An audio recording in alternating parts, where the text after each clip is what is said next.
Bom dia a todos, queridos e queridas, companheiros e companheiras de jornada, rumo à luz, rumo à ascensão espiritual e planetária, tudo bem?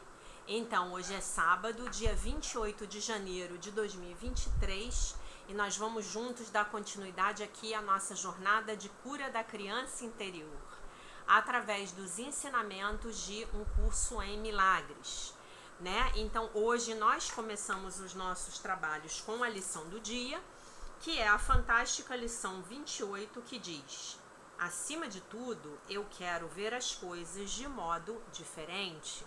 Acima de tudo, eu quero ver as coisas de modo diferente. Eu vou ler uma frase aqui, algumas frases, antes de dar a orientação para vocês da prática, tá? Então, parágrafo 2. Vês muitas coisas separadas à tua volta, o que na realidade significa que absolutamente não estás vendo. Vês ou não vês. Quer dizer, ou eu vejo ou eu estou vendo a partir dos olhos do ego, ou estou vendo verdadeiramente a partir da minha visão crística, a partir da visão do Divino Espírito Santo. Se eu não consigo ver através da minha visão crística, eu não estou vendo em absoluto, né? Aí, na verdade, eu estou tendo uma percepção equivocada, né? E o que Jesus quer dizer com isso? Ele quer dizer que nós temos a ilusão da separação aqui, nessa percepção de terceira dimensão, mas que é só isso, é uma ilusão, né? Aí ele continua: quando tiveres visto uma coisa de modo diferente, verás todas as coisas de modo diferente. A luz que verás em qualquer coisa é a mesma luz que verás em todas as coisas, né? Então a gente vai ter a nossa prática. Eu quero ver esse lápis de um modo diferente, eu quero ver essa caneta de um modo diferente, eu quero ver esse óculos de um modo diferente, e a gente vai ter a nossa prática específica, né? Que vai ser, acima de tudo, eu quero ver esse pai de um modo diferente. Acima de tudo, eu quero ver essa mãe de um modo diferente. Acima de tudo, eu quero me ver de um modo diferente. E acima de tudo, eu quero ver a minha infância de um modo diferente, tá? Então essa vai ser a prática do dia. Acima de tudo, eu quero ver a minha infância de um modo diferente. Por que eu falei esse pai e não o meu pai e não a minha mãe, né? Porque eu me lembrei, né? Eu não tenho falado assim nas lições anteriores, mas eu me lembrei de uma máxima do budismo, né? Que é pra gente se despersonalizar, se desenganchar das coisas, né? Então não é o meu pai, não é o meu caderno, não é o meu livro, né? Então é esse pai. Acima de tudo, eu quero ver esse pai de um modo diferente. Acima de tudo, eu quero ver essa mãe de um modo diferente. E aí você vai fechar os olhos e visualizá-los, se você estiver como eu, longe deles, tá bom? Ok? Você vai fechar os seus olhos e vai visualizá-los se você estiver longe deles. Se você estiver perto, você pode praticar. Quando você chegar perto deles, você vai falar: eu quero ver esse pai de um modo diferente, eu quero ver essa mãe de um modo diferente, eu quero ver a minha infância de um modo diferente. E aí, gente, só de falar isso, sem brincadeira, só de falar isso pra vocês já me dá uma sensação completamente diferente no corpo, sabe? Porque o que Jesus está explicando pra gente aqui nessa pequena parte do texto que eu li é exatamente isso, que enquanto nós estivermos vendo as coisas separadas, nós não estamos vendo nada de modo nenhum, né? E aí, eu recomendo a vocês que revejam o Matrix 1, né? Tem uma hora lá, no 2 e no 3 também acontece, né? Mas tem uma hora lá que acho que é o Neo, ele tá brigando lá com o Sr. Smith, lá os capangas do Sr. Smith. E aí, eu acho, se eu tô bem lembrada, que é uma cena no metrô. Aí, de repente, a realidade começa assim a descascar e ele começa a ver aqueles zeros e uns, né? Na verdade, aquilo ali é um bit, é a menor unidade de informação, né? Que na linguagem da máquina é 0, não passa corrente, e 1, sim, passa corrente elétrica, né? E é a partir dessa linguagem binária que todo o processamento computacional vai ser feito, né? O computador, os computadores quânticos, eles já pensam de uma forma diferente. Ô, meu amor, você veio ajudar? A mamãe achou que você não ia vir ajudar hoje, que as pessoas iam ficar sem você. As pessoas gostam mais de ver você do que de ver a mim, tá? Vai lá pra sua caminha. Vai, meu amor, vai. Vai lá para as pessoas poderem te ver. Então, o que acontece? Perdão aqui, gente, é que o meu gato é muito interativo. E como vocês já devem ter percebido, eu sou extremamente interativa com os meus gatos. Então, o que acontece? Aquela é a unidade mínima, né, básica da informação. E sobre esse 0 e 1, todas as informações são geradas e compreendidas por uma máquina, tá? Então tenham certeza de que isso aqui é um holograma, tá? E aí é exatamente aquela cena do filme onde a realidade é descascada e ficam os bits, né? O que é um byte? Um byte é um conjunto de 8 bits, se eu estou bem lembrada das minhas aulas de informática, tá? É um conjunto de 8 bits. Então, por que eu estou falando isso? Porque nessa lição, assim como na lição de ontem, nós estamos estudando, aprendendo uma nova forma de ver o mundo e a realidade, na qual nós começamos a ter um entendimento verdadeiro de que isso aqui, essa percepção de terceira dimensão, essa matrix, esse metaverso, nada mais são do que um grande sonho, uma grande ilusão, tá bom? Então, acima de tudo, eu quero ver as coisas de um modo diferente. Acima de tudo, eu quero ver este gato de um modo diferente, tá? Muito bem. Agora vamos para a leitura do texto do dia 28 do livro A Year of Miracles, um ano de milagres, da Marianne Williamson. Então ela diz assim: a minha alma está gravada com o desejo de ser mais, né? Então eu diria para vocês que eu discordo um pouco dessa frase dela, né? Eu diria que eu tenho esse desejo de ser mais, né? Eu, né? Porque a minha alma já é mais, né? Então a minha alma me traz esse desejo que é inerente a ela, né? Muito bem. Talvez seja só uma questão semântica. Da mesma forma como uma flor se inclina na direção do sol, eu me inclino diante do espírito. No meu coração eu sou incansável, porque eu sei que eu sou chamado à grandeza do meu verdadeiro ser, o meu ser real. Que eu não me atrase nos meus lugares mais fracos. Me são dados poderes de outro mundo para me ajudar hoje, à medida em que eu me dirijo àquilo que é possível. Os anjos anunciam o meu nascimento na glória de quem eu realmente sou.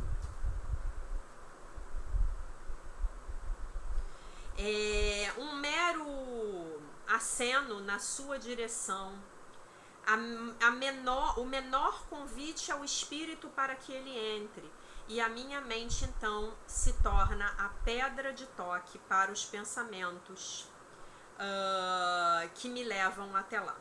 Aí a oração. Eu oro por orientação e força no dia de hoje, para me tornar a pessoa que eu anseio ser e fazer as coisas que eu anseio fazer.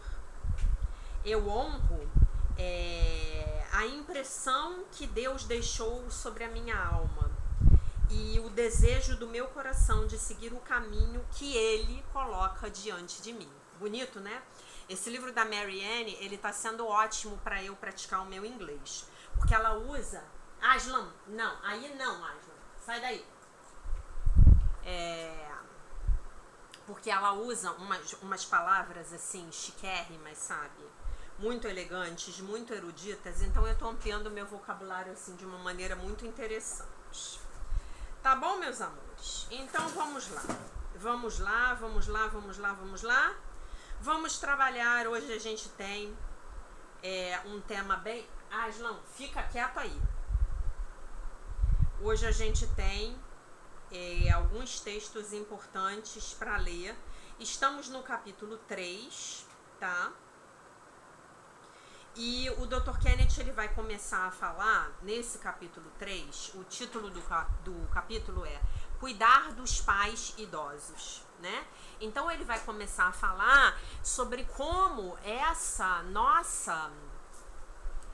mágoa que a gente tem, esse ressentimento que a gente tem lá do passado, lá das nossas infâncias, pelos nossos pais, conscientes ou inconscientes, em sua maioria absoluta, óbvio, em como isso vai nos afetar na nossa amorosidade com os nossos pais idosos.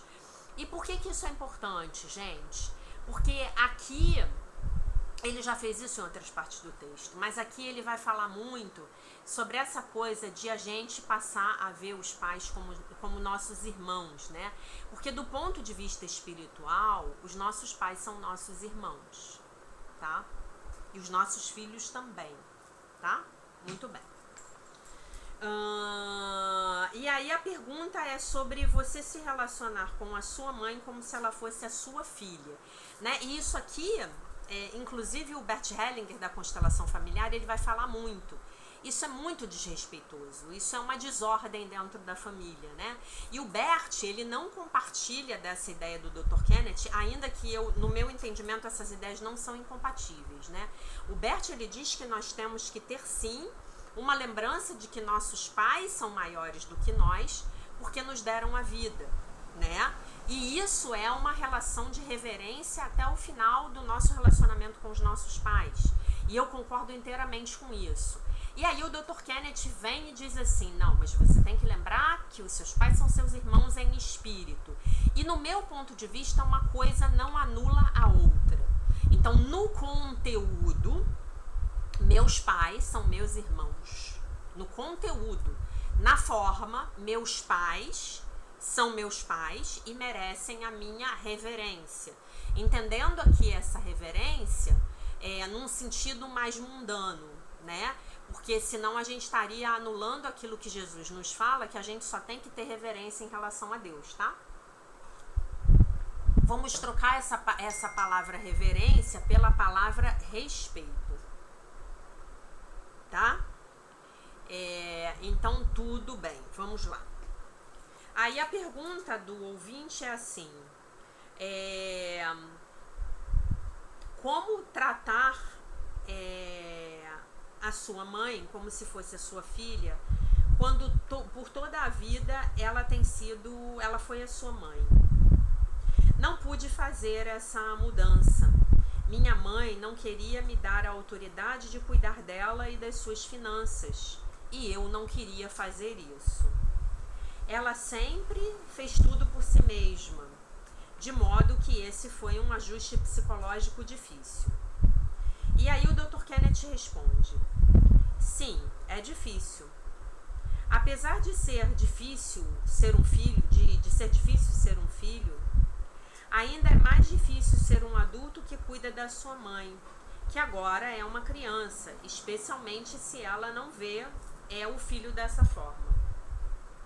O que facilita essa tarefa, né, digamos assim, como já vimos, é deixar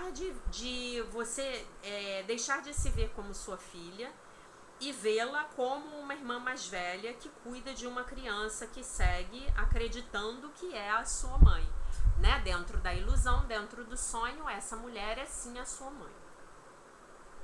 Entretanto, você já sabe que ela não é a sua mãe. Como irmã maior e mais sábia, você traz a sua proteção e a ajuda de qualquer forma que ela possa aceitar, sem sentir medo. Você finge que ainda é a sua filha, obviamente, mas agora você sabe que está no papel, representando o papel maternal, o que será fácil enquanto você tiver claro que não precisa mais que ela seja sua mãe. Portanto, você deve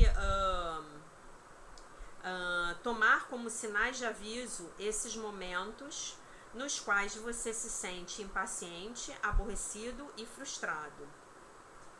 Quando você quiser enforcá-la e quando você não vir a hora de que ela morra. Olha só, ele traz tudo à tona, ele não deixa nada escondido, né? Ele é sensacional. Quando você quiser repreendê-la e corrigi-la. Qualquer desses estados de ânimo estão te indicando que você deve ir, né, para a sua intimidade e deve pedir ajuda para se lembrar de que você é a adulta e de que ela é a criança. Lembrando aqui, gente, que ele está falando muito, num sentido muito figurado, tá? Não vamos levar isso ao pé da letra. Em algum momento, ou não, né? Nós vamos ter que cuidar dos nossos pais idosos, né? E isso é muito difícil, né? É muito difícil. Ver os nossos pais envelhecerem, né? Enquanto a gente está olhando para as coisas, para as situações com o ponto de vista do ego, é de cortar o coração. Vocês concordam comigo que é de cortar o coração? É de cortar o coração. Porque você vê aquela pessoa que para você era o super poderoso, a Mulher Maravilha, o super-homem, e aquela pessoa está envelhecendo, aquela pessoa está ficando mais fraca, aquela pessoa não se lembra mais das coisas, às vezes não se lembra mais nem de quem você é, né? Então isso é muito difícil. Então como é que a gente vai fazer isso de uma forma amorosa, sem desrespeitar o nosso pai e a nossa mãe, mas ao mesmo tempo cuidando dos interesses deles, né? Porque efetivamente, em algum sentido, eles não são mais capazes de cuidar dos interesses deles tão bem quanto nós podemos ser. Então, por exemplo, ela deu um exemplo aqui das finanças, né? Então você vai ter que pegar e assumir a vida financeira do seu pai e da sua mãe. E por quê? Porque você quer pegar o dinheiro deles? Não. Aqui a gente tá... Todo mundo é estudante da espiritualidade. Todo mundo sabe quais são as implicações kármicas desse tipo de ação. Não. Mas porque você precisa administrar um patrimônio para que esse patrimônio não seja perdido, né? Para que esse dinheiro não seja usado numa... Enfim, às vezes o parente explora, às vezes cai numa cilada de um negócio que é um golpe, não é? E como é isso? Então você manter esse respeito, eu vim a partir dessa pessoa, eu tenho um respeito, eu tenho uma gratidão. Você manter essa consciência de que em essência, eu e o meu pai, eu e a minha mãe somos irmãos em espírito, né? E eu eventualmente ter que dar um cuidado maternal ou paternal para essa pessoa. Eu vou ter que levar um remédio para a pessoa tomar, eu vou ter que providenciar a comida, né? E às vezes a pessoa não quer. Gente, é difícil. É difícil. Ah, se é difícil, né? Então vamos continuar. Aí ele vai falar sobre a obrigação de cuidar dos nossos pais. Pergunta: uma mulher com a qual trabalho está cuidando do seu pai de 82 anos de idade. Ela parece muito amorosa em relação com ele quando eu a ouço falar por telefone. Entretanto, entendo que ela vê isso como uma obrigação que ela tem em relação aos seus pais. E sinto que tem a expectativa de que os seus filhos farão o mesmo por ela, né? Quando ela envelhecer.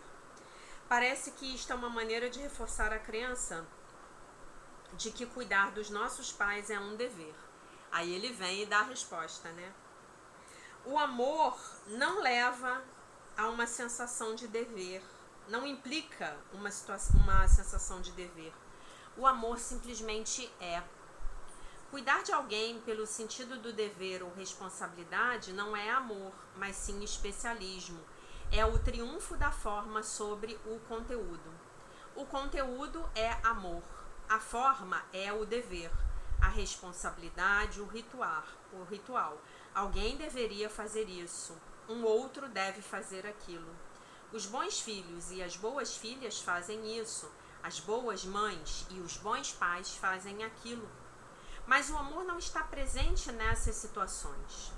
Não há nada em Um Curso em Milagres com respeito ao que você que diga, né? Nada a respeito do que você tem que fazer ou deixar de fazer no nível da conduta. Somente com respeito a escolher o conteúdo da culpa ou o conteúdo do amor. Então, se eu estou fazendo por dever, é porque eu estou fazendo a partir do ego, eu estou fazendo a partir dos meus sentimentos de culpa. Ou a partir do meu pensamento de que se eu fizer isso por alguém hoje, alguém fará isso por mim quando eu precisar no futuro. Não é mesmo? E aí ele diz que não, que a gente tem que fazer por amor, né? A gente tem que fazer por amor, né? Inclusive, se você considera que cuidar dos seus pais é um dever, que é como a forma como a sociedade costuma ver isso, isso não significa necessariamente que você não deve fazer isso. Esteja consciente de que deixar de ajudar poderia ser não amoroso.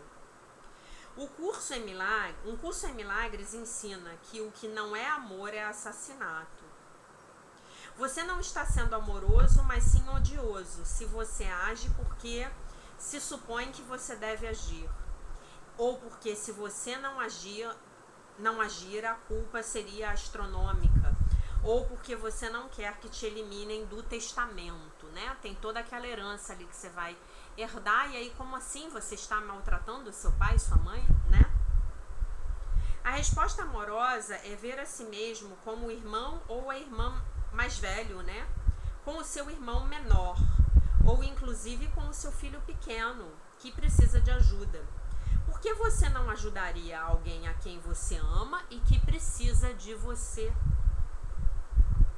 Em 2005, eu dei um workshop chamado Vida, um curso obrigatório, no qual eu expliquei que as nossas relações aqui são um requisito, porque são o que escrevemos nos nossos roteiros encarnatórios, tá bom? Essas relações são o programa de estudos que Jesus usa na aula das nossas vidas. As lições específicas de perdão em qualquer situação ou relação dada que podemos generalizar. E, nesse ponto, perdoamos a todos. O que os nossos pais façam como pais, enquanto nós crescemos, e o que nós façamos para eles, faz parte do curso obrigatório, no qual aprendemos as nossas lições e despertamos do sonho, tá bom? Então lembrem-se, o objetivo de todas essas lições, gente, é a gente despertar do sono, tá? É nós praticarmos as nossas lições de perdão e nós despertarmos do sono. Repito, se você está na sua mente correta e se você se vê como o pai que está cuidando das pessoas que dizem ser seus pais, ainda que na realidade agora sejam os seus filhos, não cabe dúvida de que você cuidará deles, não porque tenhas que fazê-lo, mas sim porque isso é o que o amor faz. Ó, eu fui com a tatuagem ontem, aí eu tomei banho, não saiu, quando eu cheguei em casa tomei banho, ainda tá manchado, ó, de azul aqui, o que o amor gostaria que eu fizesse. Eu vou fazer agora um aqui, só, ó, com a caneta hidrocor, só de interrogação, que aí eu já lembro, eu não preciso escrever tudo, né? Aí eu já vou olhar pra interrogação aqui, ó, e lembrar que é a pergunta, o que o amor gostaria que eu fizesse. Muito bem. Na forma, O amor abraça todos os que entram na sua esfera. Tal como a água flui pelo leito do rio e se encontra com pedras e galhos, aos quais acaricia delicadamente ao passar. Você adaptaria automaticamente a sua vida às circunstâncias, sem pensar duas vezes. O que impede essa extensão natural do amor são os agravos, né, que você conserva do passado, as necessidades que sente que não foram satisfeitas, quer dizer, os ressentimentos que eu guardo dos meus pais lá do meu passado, da minha relação com eles lá, especialmente de quando eu era criança, não é isso? Por isso que a gente está curando as nossas crianças interiores. Assim, é possível que você faça o que é correto, mas por uma razão equivocada. Isso não significa que você deva se sentir culpado quando tomar consciência disso, mas é importante tomar consciência disso para poder mudar a decisão na sua mente. O propósito de um curso em milagres é nos ajudar a corrigirmos os erros das nossas mentes. Se não os reconhecemos, como o curso poderia nos ajudar? Dizemos que Jesus e o Espírito Santo são nossos mestres. Mas se ocultamos deles o que eles precisam nos ensinar, dizendo que não cometemos nenhum erro, invalidamos o seu papel, quer dizer, o papel deles como nossos mestres, né, nas nossas vidas. Então, eles não podem nos ensinar, e isso é exatamente o que os nossos egos desejam, né? Eles desejam que a gente não aprenda coisa nenhuma. Sem dúvida, não vamos seguir pela vida de maneira perfeita, amando a todos, mas podemos seguir pela vida estando conscientes dos nossos agravos, especificamente daqueles que dirigimos em relação aos nossos pais, sabendo que foram pré-estabelecidos. Quer dizer, eles foram pré-estabelecidos no meu roteiro encarnatório, antes de eu encarnar, tá bom? É disso que ele está falando. Então eu já vim com o meu pacote de ressentimentos pronto, eu só precisava de 2 pessoas lá para eu poder projetar a minha culpa, tá bom? É disso que ele está falando aqui. Temos que nos sentir ressentidos pelos nossos pais porque nós sentimos ressentidos com Deus, e essa é a razão pela qual fugimos de Deus originalmente e construímos um mundo à parte, né? É disso aqui que ele está falando. Muito bem. Portanto, não deveria nos surpreender descobrir que temos assuntos sem resolver com o nosso pai ou com a nossa mãe. Fingir que não é assim é o que nos coloca em problemas, né? Então, o problema não é que você tenha agravos e ressentimentos com o seu pai e com a sua mãe. O problema não é esse. O problema é que você não admite. O problema é que você finge que está tudo bem, né? O problema é que você diz que nada do que acontece na sua vida tem a ver com aquilo que você experimentou lá na sua infância. O problema é que quando a gente fala que você precisa ir ver um psicólogo, um psicoterapeuta, você fala que não, que está tudo bem na sua vida, que psicólogo é coisa de maluco. Esse é o nosso problema, é assim que a gente age, né? Eu já ouvi de uma pessoa muito querida, há mais de 20 anos atrás, infelizmente, a seguinte frase: psicólogo é coisa de gente que não tem um tanque de roupa para lavar, um tanque de roupa suja para lavar. Eu ouvi isso, né? E depois essa pessoa muito querida se formou em psicologia. Aí depois de algum tempo eu falei com essa pessoa muito querida, falei: você se lembra que você falou isso para mim? E aí essa pessoa falou para mim que não, que eu estava maluca. E assim é a vida, não é? Muito bem.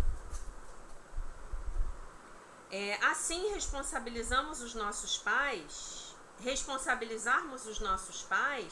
é uma aula magnífica, uma valiosa oportunidade de permitir que o que não foi curado chegue para a superfície, né? Saia do inconsciente. Se não vier do inconsciente, não vai poder ser curado. Não vai, não se enganem, não vai. Se você não for lá corajosamente examinar a sua infância, você vai continuar repetindo a sua infância ad eternum, para o bem e para o mal. Para o bem e para o mal como, Jaque? As coisas boas eu vou repetir, as coisas ruins eu vou repetir também. O seu inconsciente, ele não tem critério não, ele só repete. Ele é o disco gravado, que está lá sendo repetido, tá? A mesma ideia é aplicável quando envelhecemos e começamos a nos preocupar se os nossos filhos cuidarão de nós. Agora, em lugar de precisarmos de algo dos nossos pais, precisamos de algo dos nossos filhos. E aí? Como é que fica? Em qualquer caso, a relação expressa o nosso especialismo, que se baseia em necessidades e no fato de que as exigências precisam ser satisfeitas. O ego fabricou o corpo com necessidades físicas, psicológicas e emocionais, para que essas não fossem satisfeitas, ainda que frequentemente tenhamos a ilusão de que sim, foram satisfeitas, né? Isso é o amor especial. E quando a nossa experiência nos diz que essas necessidades não foram satisfeitas, sentimos um ódio especial. Todos nós, queridos, todos nós, né? A exceção é para aqueles que já ascenderam em compreensão, que estão lá na mente de quinta dimensão. A gente aqui no canal não tá, né? Eu acho. Se tiver algum iluminado aqui, por favor, me escreve, que eu vou convidar para vir dar aula junto comigo. Isso mantém, aliás, para vir dar aula junto comigo, não, eu vou convidar para me dar aula, né? Isto mantém em marcha o sistema de pensamento do ego, reforçando o pensamento original de que Deus não satisfez nossas necessidades, o pensamento que representamos uma e outra vez. Tanto se trata dos nossos pais, irmãos, amigos, amantes, cônjuges ou filhos, nenhum deles satisfaz verdadeiramente as nossas necessidades. Assim, as nossas vidas são todas iguais, porque nada nunca muda. Não há nada de novo sob o sol. Ainda que acreditemos que as coisas sejam distintas. O que realmente faz com que tudo seja diferente é reconhecer que, na verdade, tudo é o mesmo. O problema da culpa, o problema da culpabilidade. Se há algo que podemos fazer a respeito. Sim, há algo que podemos fazer a respeito. O nosso mundo mudaria de imediato se adotássemos essa atitude. É possível que tudo seguisse igual externamente, mas visto através da mentalidade correta em lugar da mentalidade errada, porque a visão de Cristo vê tudo como um só, tanto o ego quanto a necessidade de perdão. E aí vocês me digam se não é uma sincronicidade essa frase com a prática da lição de hoje. Acima de tudo, eu quero ver as coisas de um modo diferente. Vou ler de novo. Né? A gente vai ver tudo através da mentalidade certa e não da mentalidade errada, porque a visão de Cristo vê tudo como um só. Aslan, tanto o ego, porque a visão do Cristo vê tudo como um só, tanto o ego quanto a necessidade de perdão. Muito bem, meus queridos, eu quero, para fechar o vídeo, hoje eu vou ter que fazer um vídeo mais rápido, né? E eu quero, para fechar o vídeo, responder uma dúvida que chegou hoje no canal no YouTube, que eu acho que é muito importante mesmo, tá? Eu recebi o seguinte comentário da Eu Sou da Luz, tá? Bom dia, Jaque. Uma pergunta: qual é a importância do EFT, que é a sigla para Emotional Freedom Technique, quer dizer, técnica de liberação emocional, com relação a um curso em milagres? Bom, gente, eu vou dar para vocês aqui o meu ponto de vista a respeito de um curso em milagres.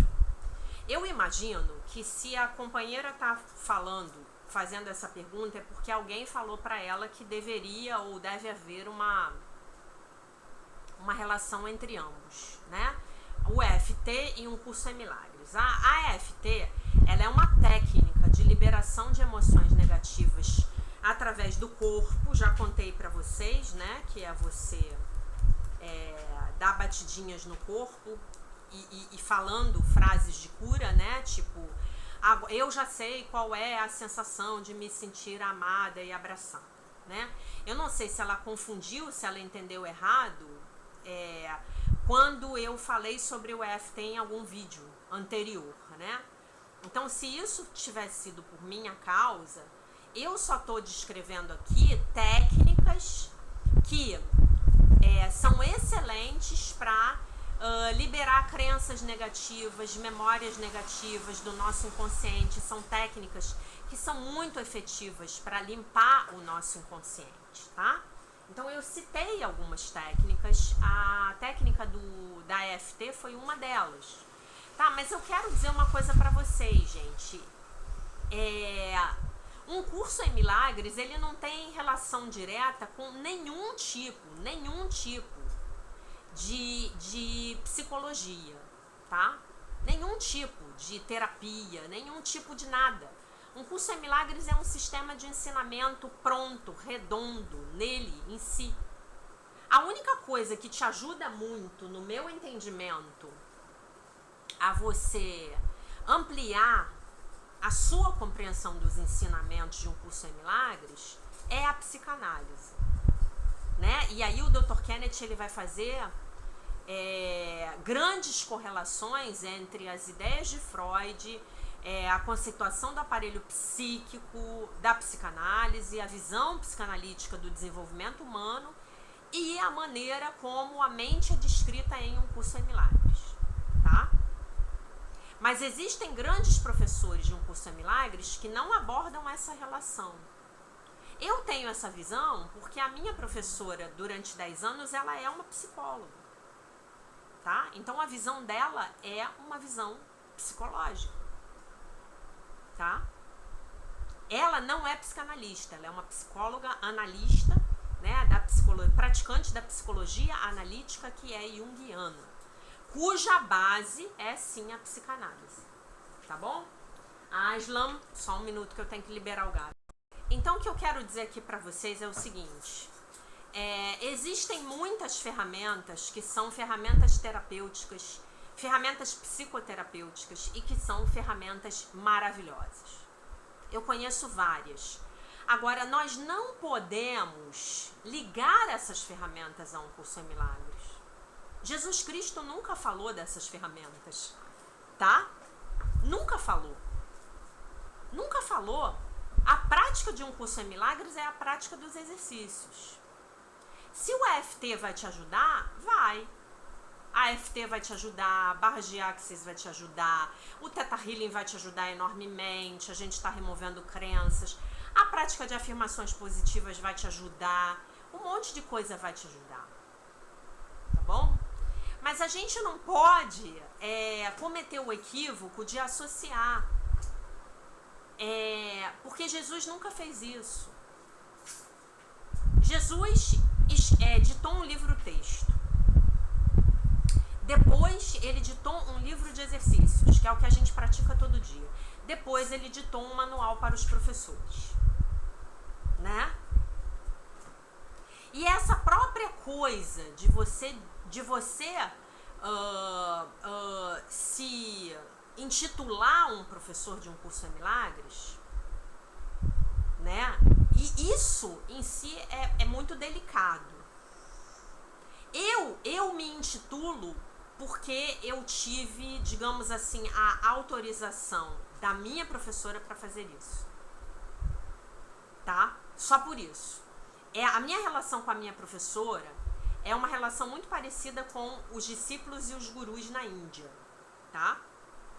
Muito parecida. Então, eu só me dei a autorização de ensinar porque ela me deu a autorização de ensinar, tá? Mas eu sempre insisto com vocês. O meu papel como professora é de trazer o conhecimento e trazer a informação.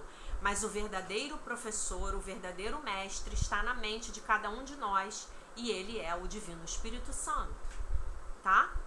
Então não confundam o fato de eu indicar uma técnica, de eu indicar um livro para vocês lerem, de eu indicar uma ferramenta terapêutica que vai ajudar muito vocês a desligarem o ego, a se saírem do jugo do ego, tá? Como a meditação.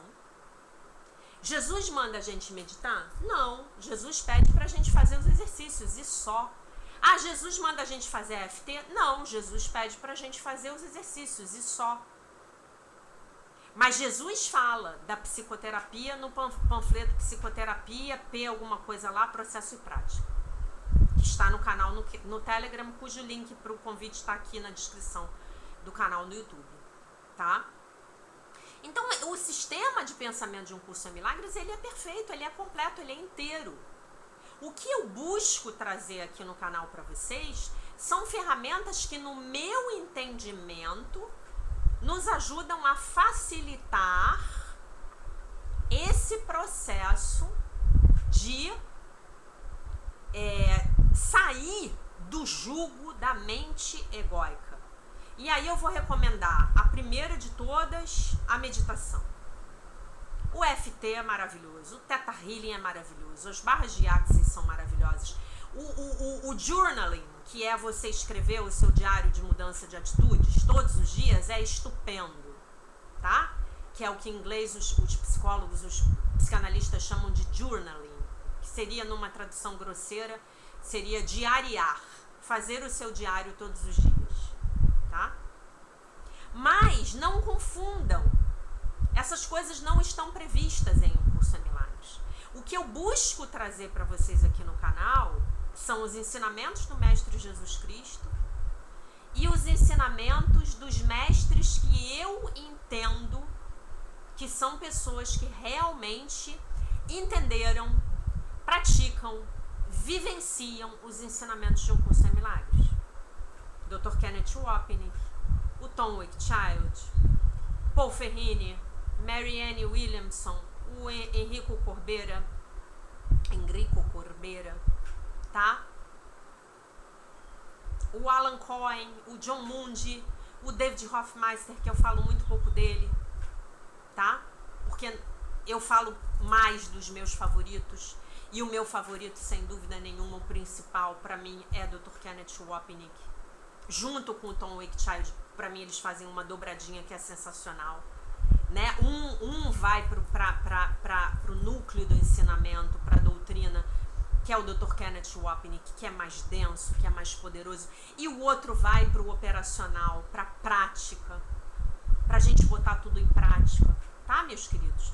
Então não confundam, qualquer técnica que eu mencionar aqui, que no meu entendimento ajude você a desprogramar o ego, a se libertar do jugo do seu ego, são opiniões minhas. Isso se ela estiver falando isso porque ela viu o meu vídeo no qual eu falei o EFT, tá? Sobre o EFT.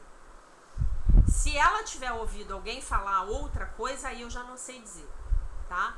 Mas uma coisa não está ligada à outra. O sistema de pensamento de Um Curso em Milagres, ele é perfeito, inteiro, completo, sem pecado. Ele é inteiro. Você, para praticar Um Curso em Milagres, você precisa ler o texto, ler o livro texto, ler o livro de exercícios e praticar os exercícios. Acabou, mais nada. Agora, eu vou mentir para vocês? Eu vou dizer para vocês que quando a gente tem acesso a essas outras literaturas, a compreensão não vai... A velocidade da compreensão não é multiplicada dezenas de vezes? Por isso que eu decidi fazer esse canal. Porque eu trago para vocês nesse canal tudo que me ajudou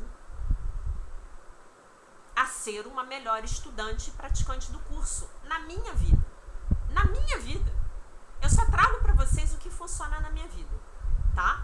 Na minha vida, psicoterapia funciona, psicanálise funciona, EFT funciona, Theta Healing funciona, barra de Axis funciona, meditação inestimável, tem que fazer todo dia, o journaling, você escrever o seu diário de mudança de atitudes, tem que escrever todo dia, e aí eu tô trazendo para vocês a minha experiência.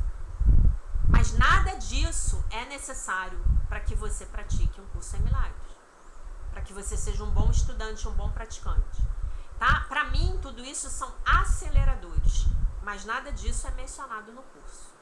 Eu espero ter sido clara aqui. Eu fiquei um pouco preocupada com a pergunta dela.